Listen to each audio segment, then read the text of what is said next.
First item on the agenda will be the invocation. Let us pray. Heavenly Father, as we gather here today, we pause to acknowledge your presence among us. We invite your Spirit into this meeting, seeking your guidance and wisdom in every decision we make and every discussion we have. Grant us the patience to listen, the strength to speak with kindness, and the courage to embrace new ideas. Please bless our agenda, our intentions, and our aspirations. May our efforts today bring forth positive outcomes that not only benefit our immediate goals, but also contribute to the betterment of our community and at the world at large.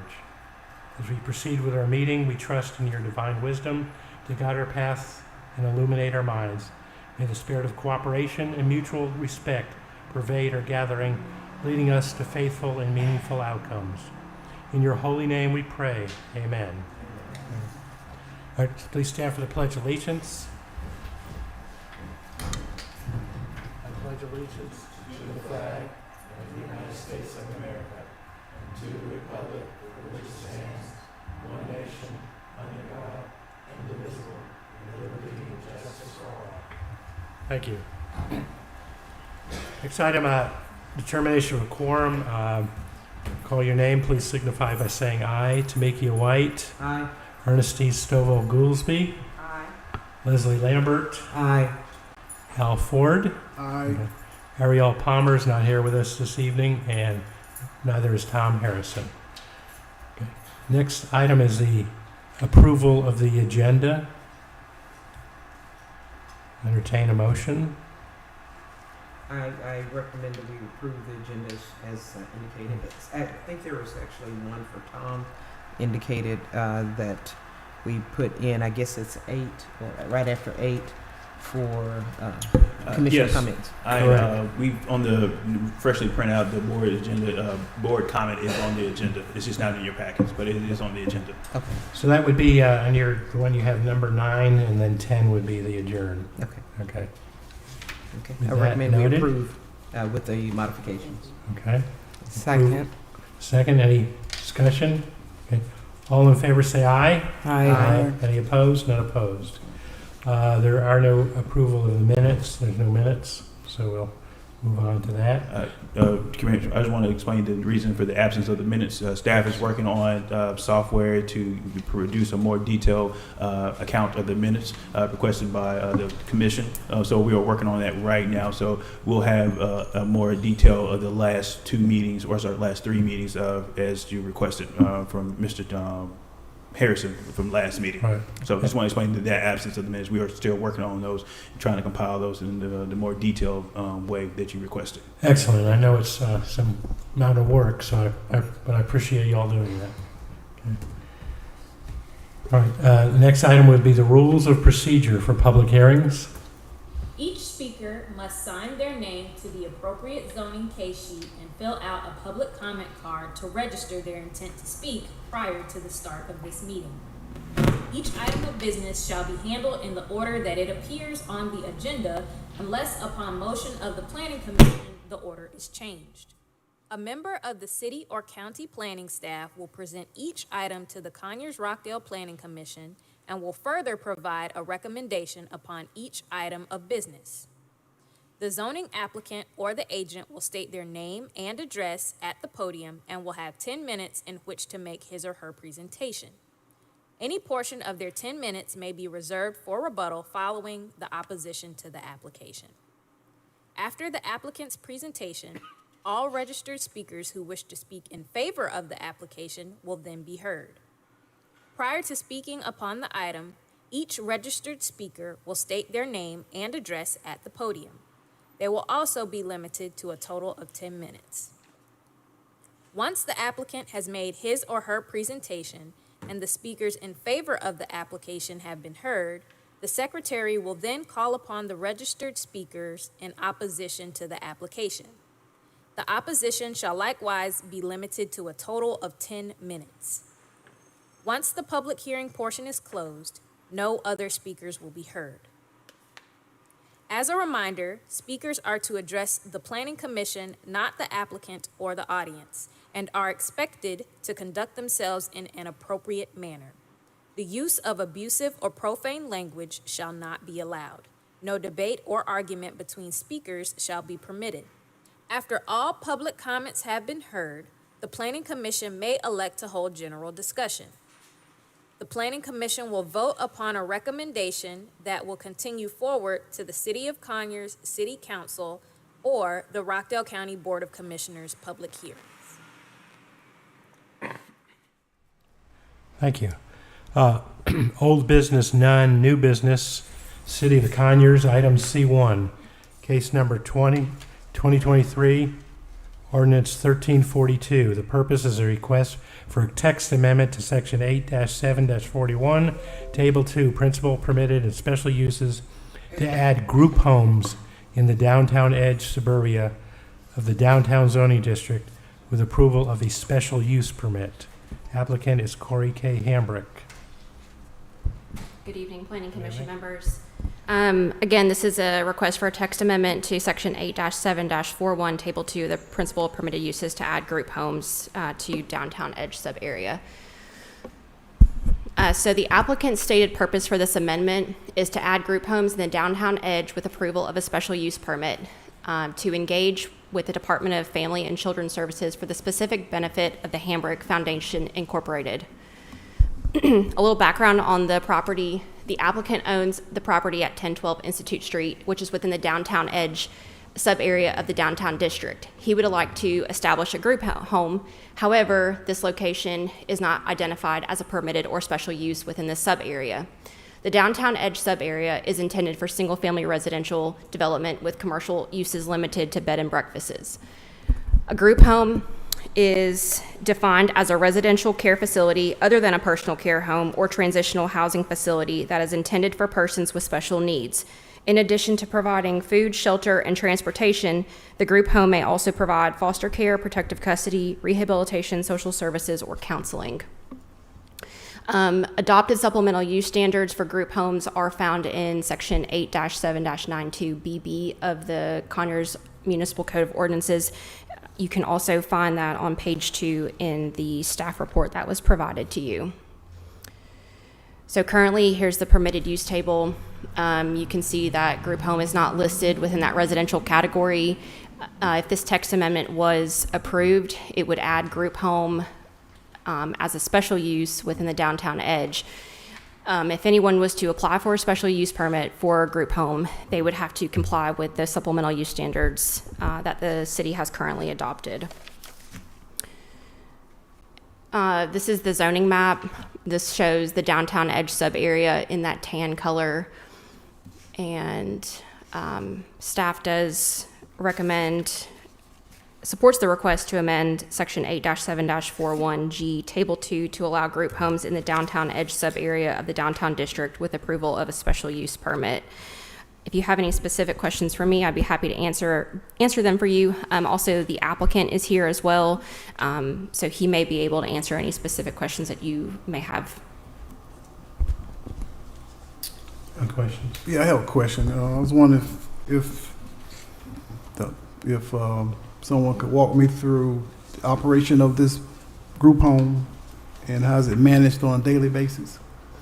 So that question may be good for the applicant since he has applied for this text amendment. So if you would like to, the applicant can step forward and kind of explain that process. Okay.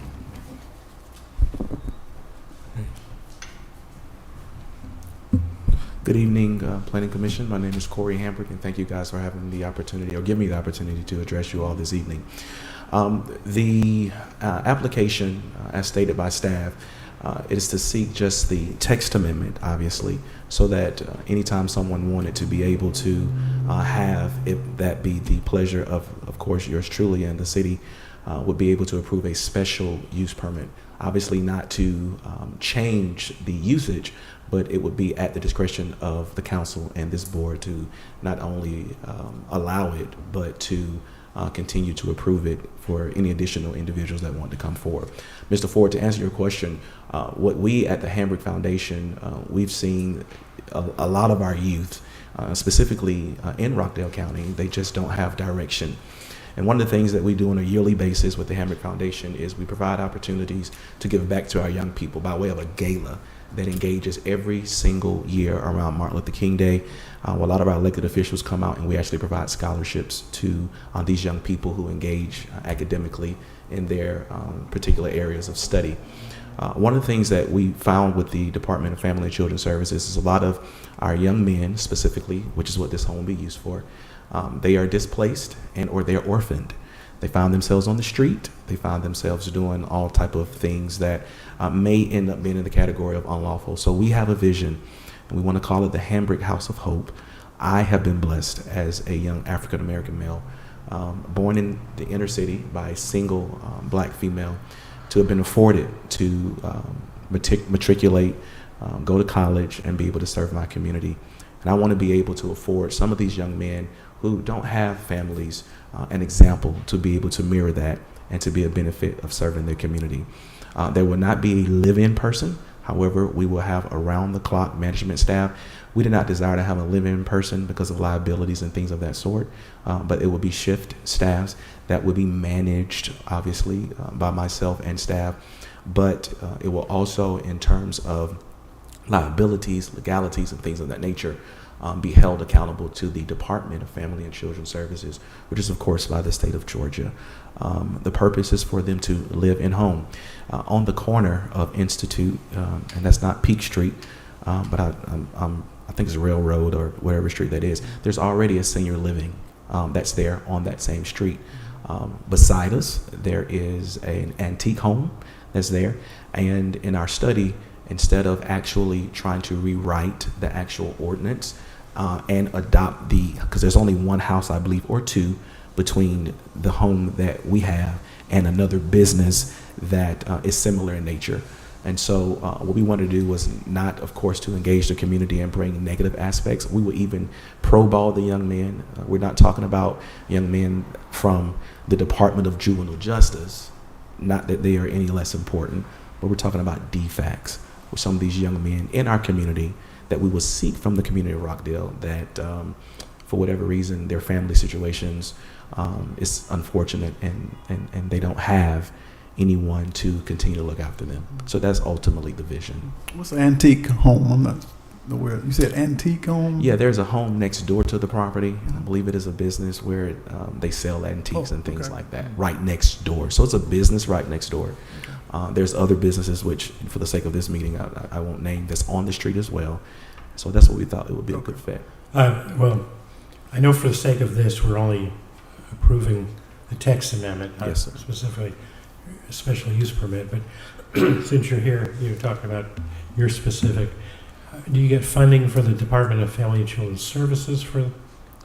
That's the vision and that's the Right. goal, yes. Right. So there will be no private funds other than the things that we will engage the community for Christmas or for clothes and things like that, or special events. One of the concerns you're going to, I know you're faced with the community, the worry about crime. Yes. Okay. And so how do you, again, I know we're not talking about your specific, Yes. but since you're here. Yes, sir. Okay. How do you address that to the community? Because it will come up. Crime. Right. So once again, we will not be serving individuals who are engaged with the Department of Juvenile Justice or Right. DJJ. It'll be DFACs. So these are not criminals. They're young men that are unfortunate. I have to be careful what I say because of the position that I am. But my opinion is instead of maintaining, fostering, and financing institutions whereby which we inject these young men, let's be proactive and try to train them so that they do not have to go that route and ultimately they're not placed in such institutions. Do you do background checks on these individuals to see? Well, these individuals, obviously, they're not adults; Juvenile justice. they're juveniles, So you can't- and so exactly. And that. So once again, my vision was we don't engage the Department of Juvenile Justice, Right. but these are young men that, for whatever reason, their mom or dad probably divorced, or their mom or father was on drugs, or the state, for whatever reason, saw need to remove Right. them from their home, not by any fault of their own, but because of their family situation. Okay. Yes, sir. And so I hope to, in the city of Conyers and Rockdale County, that this would be an asset and something to answer the crime problem. And once again, the home, no one asked this question, but 6 young men who are school age. Right. Yeah. Well, I have a question. You said that they were school age, but you also indicated that there would be no one at the property full time. And my understanding from Living at the property Living full at the time. property. Yes, Will there will be be someone at the there's property. okay, so there Yes. will be someone. So we won't have anyone. In other words, the staff that would be there, they will not live on property because I don't want them to do that.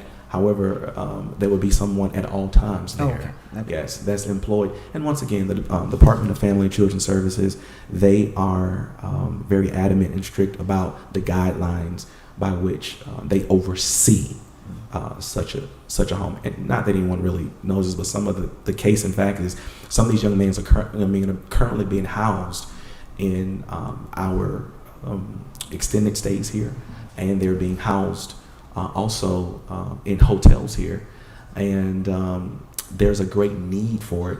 My goal is just to provide a program whereby which I could be an example to them, and they will have something to pattern themselves out, some positive for these young men, because they have probably experienced things that are detrimental in their personal lives. How many bedrooms does the home that you're looking to turn into a group home have?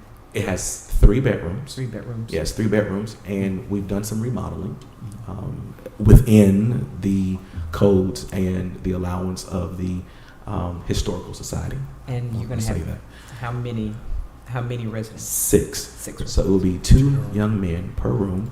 There is defined space in order to allow that by the state. So we would do bunk beds.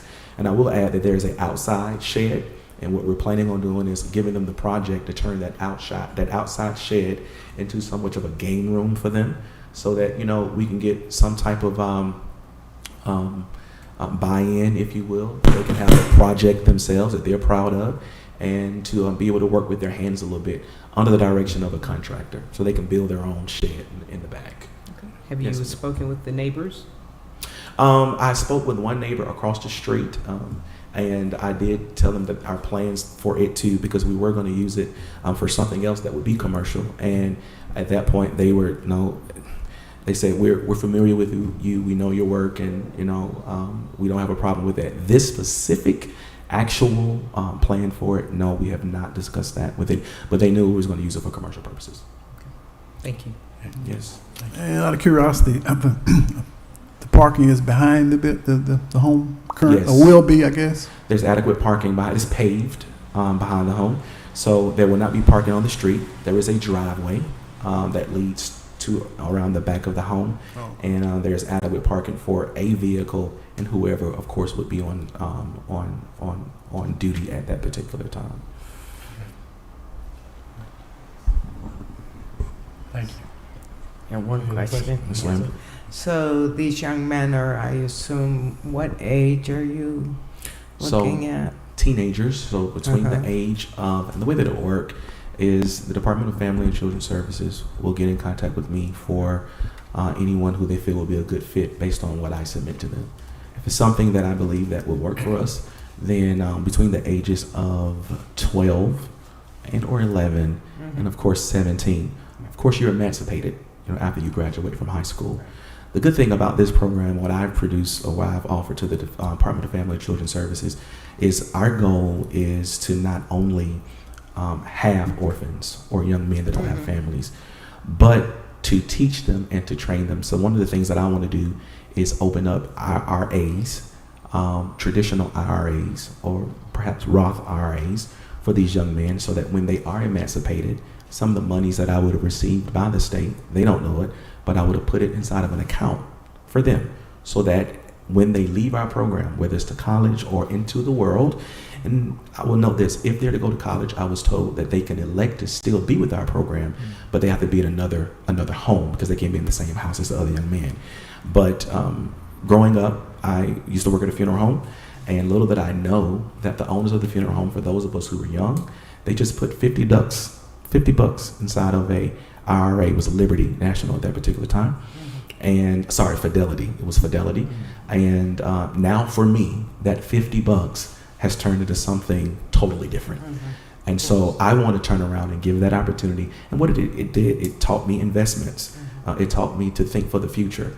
And on their exit, I want to, as their quote unquote father, I want to sit them to the side and say, listen, you came here. This is what we've done for you over a period of time. And whatever that account has matriculated to, I want to award it to them. And hopefully they will continue the same process by investing money, saving money, instead of spending it all.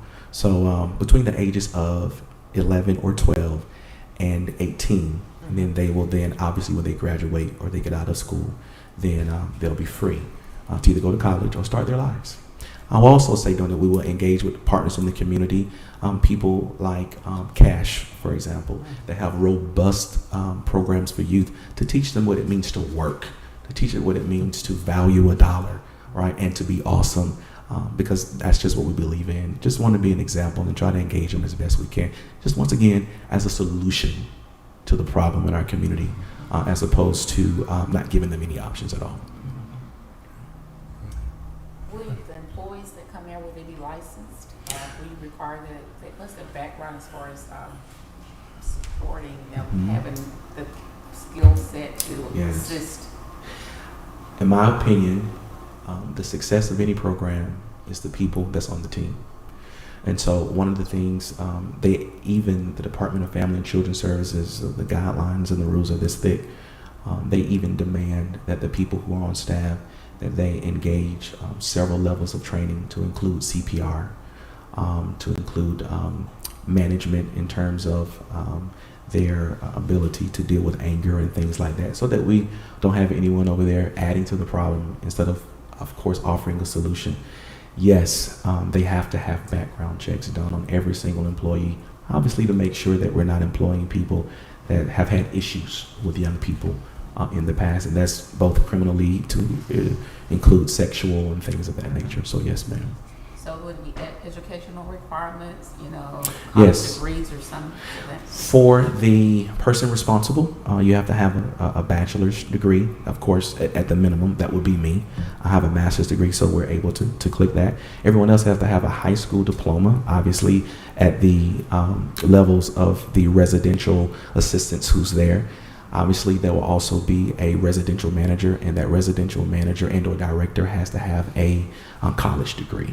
And so in terms of the people that are there, feeding them, taking them to school, engaging them on a daily basis, they do not, I recall in all of the guidelines, they do not have to have a college degree, but they at least have to have a high school degree with continued education or ongoing education, as we would say, in the particular profession, being able to continue to have on-the-job training and things of that nature. Call it in-service. Yes, ma'am. But CPR, and then of course there are check-ins all throughout the year. Once again, this is a state agency that mandates, and they're the ones who's responsible for making sure that accountability is engaged at its most optimum level. Thank you. Thank you, Mr. Thank Watson. you. Thank you so much for your time. You're welcome. And actually, this is your first home? First group home? First group home. Yes, ma'am. Okay. This is our first group home, and we're just trying it. I mean, honestly, it was a vision given to me from a spiritual standpoint, to be able to engage wherever you can. And if you're blessed, we do have other properties that I own personally for residential purposes around the county. But I was gonna flip this house. I'm just going to be honest with you. But then halfway through, a vision came to me, and I said, you know what? It's in a good place. It's downtown. It's walkable to the high school.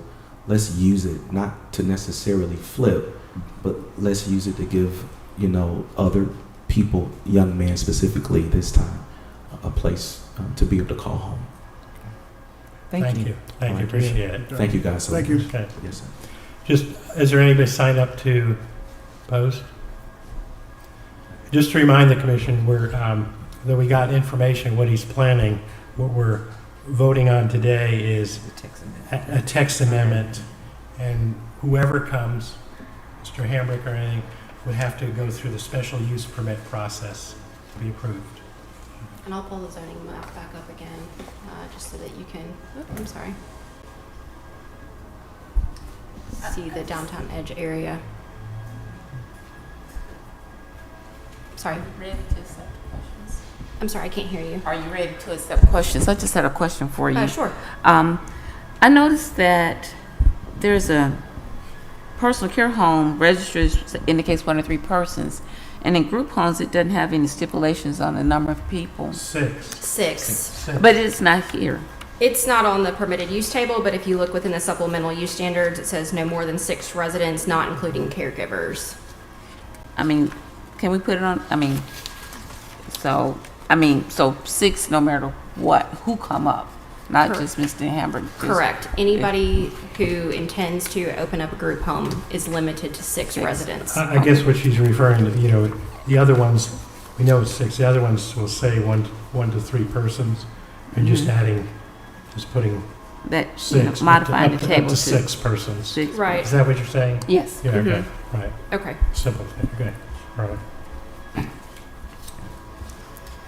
Regarding the group home, I know that we talked more in depth with Mr. Hembrick's home, but say for instance, there's a group home that decides they want to open up in this particular area and they don't go through DFACS. Do we have any particular regulations or rules that govern what a group home is and what standards they should follow? Yes, so if they were to, if another group home was to come in, not the same applicant, then they would need to meet the definition of the group home. So either persons with special needs or people who either in foster care, protective custody, rehabilitation, social services, or counseling. And then it would fall back on those same supplemental use standards as far as what is allowed and what is permitted and any kind of special specific requirements for that particular use. Well, like for instance, like they were talking about different regulations for the caregivers and things of that nature. Do we have something outside of DFACS? Oh, I'm sorry. Yes, so one of the requirements is that all group homes shall be licensed by the appropriate Georgia department. So I'm not sure specifically who that would fall under. Maybe Department of Community Affairs, I believe it may be. And it may fall under there as far as licensing and being licensed by the state. Okay, so a lay person can't come say, you know what, I just want to open up a group home. I'm going to Correct. have 6 people in there. Okay. Correct. All right. So whatever agency they're receiving funding from, it has to be regulated by, or whatever agency they're... The appropriate state department. that regulates the home. Yes, for They don't have to receive money, but that regulates the home. Yes. Okay. Number 3, about the stipulations for public hearings, that was from House Bill 1403. Something that Mr. Hamrick was asking, that would not apply if it's in a single-family residential district? The number 3 only pertains to a halfway house, drug rehabilitation center, or another facility for Right, drug so- dependency. So a group home that was described does not come under that section? No, sir. Okay.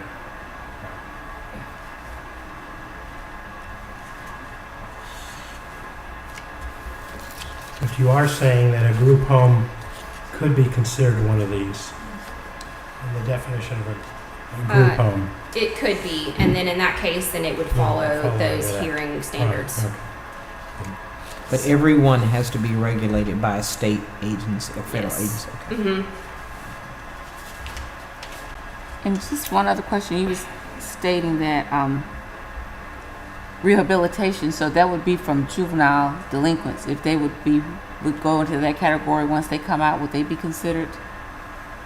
I mean, if you wanted a group home for them, would that be up under rehabilitation? Yes. Yes. Yes. Okay. But they would still have to get a special use permit for that. correct? So- Mm-hmm. Okay. Yes. Any other questions? All right, thank you. All right, we're now, public meeting portion is closed. We're now in the board discussion and our motions. I think just from the text portion, I believe that this is a suitable addition to this particular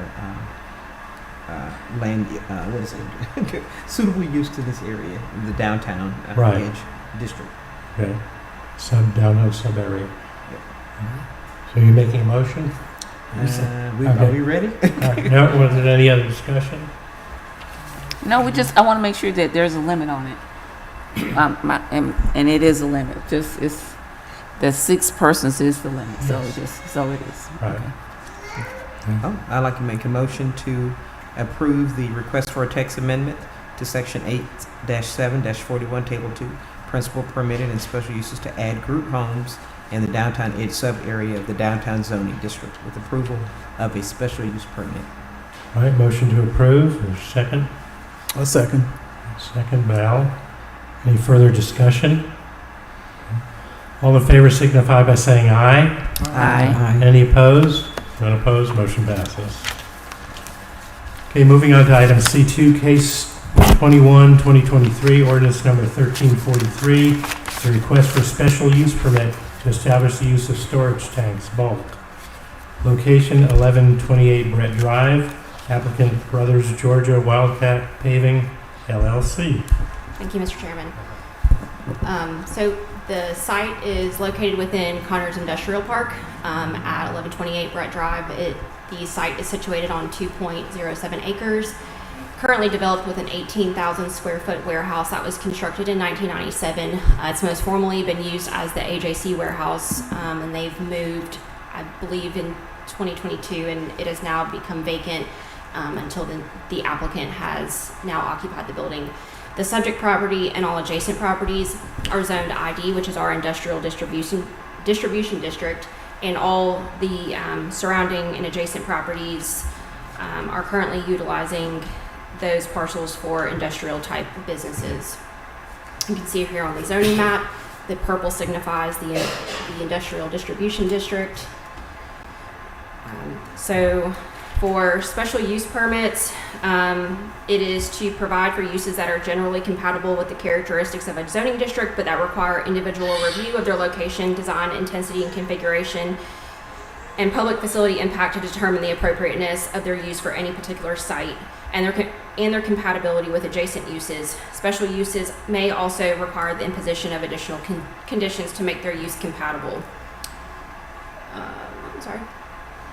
So the applicant is a paving business, and they are proposing to use this building and property to conduct an asphalt paving company specializing in seal coating.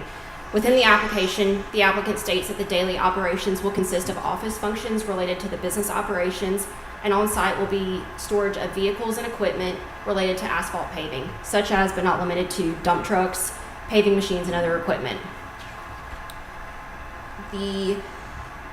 Since the applicant specializes in offering pavement seal coating to their clients, there's a need to locate above ground storage tanks on site.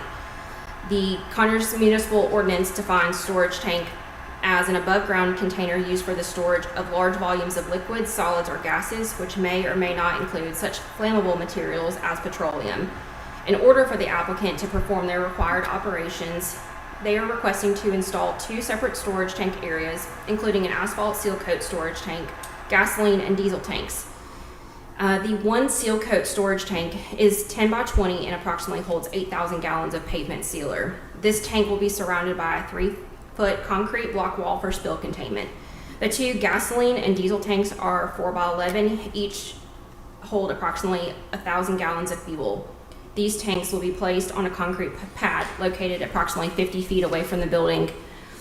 In addition to the outdoor storage tanks, the warehouse will house 2 storage totes of engine oil, transmission fluid, hydraulic fluid, and used oil. These totes that would be kept in the warehouse hold approximately 275 gallons, and bringing the total of bulk storage, outdoor and indoor, at 12,200 gallons. So here's the site plan that they are proposing. You can also find the site plan on page 6 in your packet. You can see that here in the southeastern corner of the property is where they're proposing to locate the 2 fuel tanks, both gasoline and diesel fuel. And then over here on the western side, this little rectangle area is where they're proposing to put the 8,000 gallon seal coat tank surrounded by that 3-foot concrete wall. So for storage tanks, the city has adopted supplemental use standards for it. I'm not going to read through all of those, but they are on the screen and also in your staff report. The first item is that the storage tanks can't be located within the listed residential districts, within an automobile service station, or within a school. The applicant did provide a site plan, and it is not located within any of those zoning districts. And then in addition, there's also supplemental use standards for outdoor storage. First requirement is that the storage area needs to be screened by an 8-foot solid opaque fence, and on their site plan they have that indicated as well. And then you can read through the rest of it as well. There are 8 standards that staff looks at when we receive a zoning request. You can find staff's answers within your packet, and staff does recommend approval for the special use permit to establish the use of storage tanks at 1128 Brett Drive within the industrial distribution district with the 3 conditions. Those conditions are that due to the hazardous nature of the materials stored, all storage tanks shall be located within the buildable area of the lot and not encroach into the side or rear setbacks. Number 2, a building permit application and construction details shall be submitted to the Department of Planning and Inspection Services prior to the construction of any storage tank containment areas and any building modifications. And number 3, a solid fence or wall encompassing the outdoor storage area shall be installed prior to the issuance of the occupation tax certificate. And if you have any questions, I'd be happy to answer them. The applicant is also here as well, and he can answer any questions you may have. When you say a solid fence, does that require certain materials, or it could be wood, metal, PVC, or? Yeah, so wood, metal, anything that an opaque material. The city does not allow fencing that has like the wind screening or like the plastic strips interwoven throughout. Typically what we've seen is that businesses that have an outdoor storage area go with a solid 8-foot wood fence.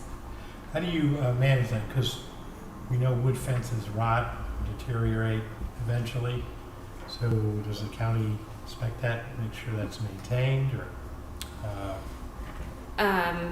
We don't, it's not something that we inspect regularly, but if we notice that a fence was becoming deteriorated or, you know, there's missing areas, then it would be something that we would address. Okay.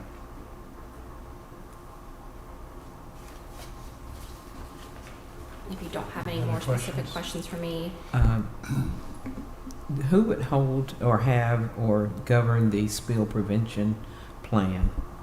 Would you all have a copy of that? Yes, so I sent the spill prevention plan in a box file just because it was really large. We do have a copy of that. And then within that spill prevention plan, they have specific requirements as far as if there was a reportable spill, what they need to do for submitting to the EPA and Georgia EPD. Okay, and they would be responsible for reporting in the event of a spill? Yes. Does the fire department have any involvement in this? Yes, so within one of the requirements for storage tanks, the fire department does have to approve a fire prevention, evacuation, and safety plan. Currently, staff is in receipt of an approved site plan from the fire department with the storage tanks on there. I know the fire department did have some comments on there that they put on their site plan as far as signage that needed to be posted and lock boxes. Under the staff analysis and recommendation, I think the 4th paragraph talks about protection around, but it doesn't talk about the grade level protection. It talks about the containment, but it doesn't necessarily describe at grade level if there's any protection in the event of a spill. Yeah, so I don't have the specific details for the wall that surrounds the seal coating tank. The applicant specified that it was a 3-foot concrete block wall. And I did touch on the spill prevention plan for the, I know the gasoline and diesel tanks, they don't have like a brick wall that goes around it, but they did, in their spill prevention plan, they stated that spill response kits would be placed and maintained in outdoor storage tank areas and indoors where the tote storage is located. The spill response kits contain absorbent pads, sand, earth, and other absorbent material. Once the spill has been contained, containment materials would be placed in properly labeled containers for appropriate disposal. In the event of a reportable spill, a report would be submitted to US EPA and Georgia EPD. That's the information that I had in the spill prevention plan. Well, I was thinking well, maybe for instance, like there are certain surfaces that are a little bit more permeable than others. Is there a way that we can govern whether or not it's concrete? I know they do asphalt, but if there's something that we can potentially state as far as, on the ground, so that we make sure there's no, I guess, superficial flow outside of the containment. That is something that staff could look at when we receive the site plans officially submitted to our department, as well as the building plans. The applicant stated that the tanks were going to be on concrete pads. And do we have a number of tanks? Or yes, so 2 petroleum tanks. One's gasoline, one's diesel. Those hold 1,000 gallons each. And then on that western side was that 8,000 gallon seal coat tank. I'm saying the number, like for instance, is there a limit? There's not a limit, no. Okay. Thank you. Thank you. We'll now hear from the applicant.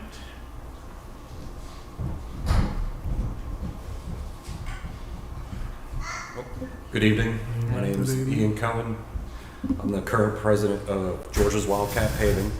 Brief background, we've been in business for 30 years, operating out of DeKalb County, but we have grown, actually been going through a lot of hypergrowth, and we're looking to move to the city of Conyers. But with that comes the use of the 2 fuel tanks, which are double walled, the 8,000 gallon seal coat tank, which will be placed on concrete with an 8-inch wall around it. And then inside the warehouse, we'll have some HPDE totes that will house some oil, used oil, hydraulic fluid, things of that nature, which will also have a wall around it. And in each area, there will be a spill kit. And these areas will also be looked at visually every day throughout the day. And then once a month, say if it rains or something and rainwater gets within the wall, we do have a certified person that will visually inspect that, and wherever there's water runoff, we'll protect that with what I call eels, like these socks, and we'll also visually inspect that. And then once a quarter, we actually do water samples. So if there's any standing rainwater in any of these areas, for one, we need to get rid of it, but we'll also test the water to make sure anything that would run off is not contaminated. And you keep a record of how often you go in and test it in individual testing? We do. We keep a record on paper. Some kind of certification, the person that's testing has a Yep. certification? Yep, and we'll keep that on file as long as we're there. Okay. And so you said you've been in business in DeKalb County for 30 years? For 30 years, since October 1993. Have you had any experiences where there's been, you put the residents or you put your people around you, other businesses at risk? No, The ma'am. type of, No, ma'am. there hasn't been any other No. circumstances? No. Okay. Have you had any spills, any releases on any other properties? No, ma'am.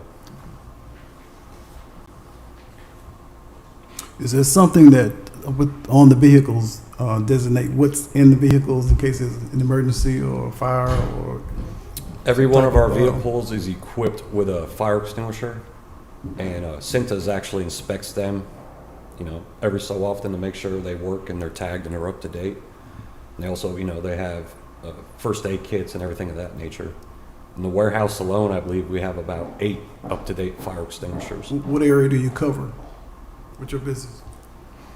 All over Georgia. All of Georgia? I mean, technically, our platform we are now on is 29 divisions, so we cover the country. So, but as far as our division at GWP, everywhere in Georgia. How many dump trucks you have on site? 5 tandems and 2 single axles. All your And drivers? they're actually inspected on every morning for any type of leaks or anything like that through when we do our pre-trips. Their mechanics also visually walk around everything before it leaves the yard. So if anything's leaking, it's not leaving the yard. It's getting fixed. Your drivers have any sort of certification, and I should say, are these your drivers or are these contracted drivers? There are employees. Are they certified in any form or fashion or training that they receive? Training, yes, sir. We You do have to different get- types of training on a monthly basis. Do you have to get any EPA or EPD certifications so that carrying hazardous materials? No, we do not. Okay.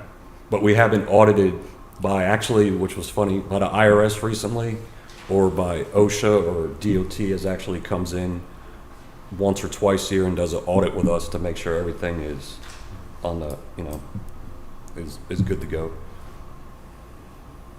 Have you done any calculations regarding, since you're having the fire prone, I think diesel and other, I think waste oil, things like that, have you done any like blast calculations in the event of fire? How We have- far out? We have not. Do you have any idea? Maybe within 30, 40 feet. Is that within your property? It is.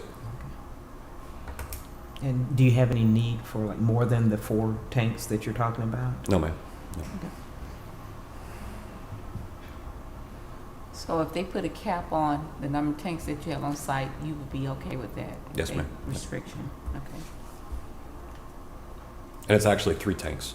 3 tanks. Okay. Any other questions?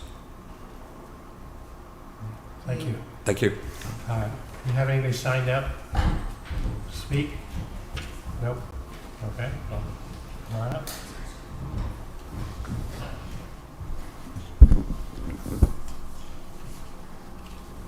I do have a question. I think it may be good because they're required to maintain different type of plans as far as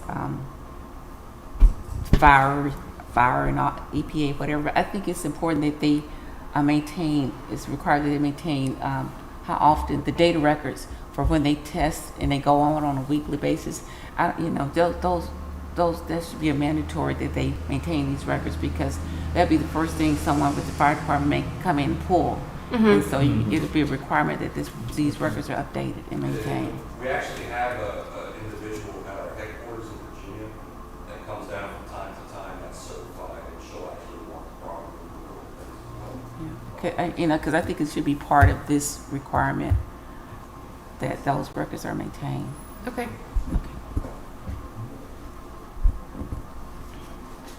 Any other questions? All right, thank you. All right, the public portion of this meeting is now closed, and we're in board discussion and your motions. Well, do you want to, if Ernestine, did you have?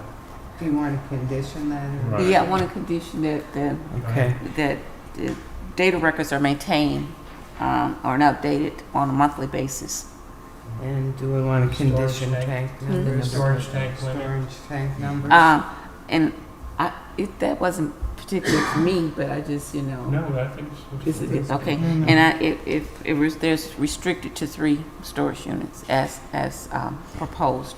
right. Okay. That's your motion? That's my Okay. motion. All right. That's good. Motion by Ernestine. Is there a second? I'll second. Second by Leslie. Any further discussion? Okay. All in favor say aye. Aye. Any opposed? None opposed. Motion carries. Okay, next item on the agenda is Rockdale County, none. Reports, City of Conyers, none. Rockdale County, none. Next regularly scheduled Planning Commission meeting will be on 12/14. If we have any agenda items, does the city, do you have any? Okay, so we may, it's possibly, I don't think the county has any right now. Okay. No, that's okay. The Christmas meeting. So if there is one, it'd be 12/14, 6 o'clock, but I mean, a good chance it won't be one. Next item on the agenda is board comments. Are there any comments? I think this will probably be more for when the county is also Yes. here. Okay, So I'll So- put it about the moratoriums. right. Okay. Okay. So no board comments, okay. Next item on the agenda is adjournment. Is there a motion? A motion we adjourn. Adjourn, second. Second. Any discussion? Okay. All in favor say aye. Aye. None opposed. We are adjourned.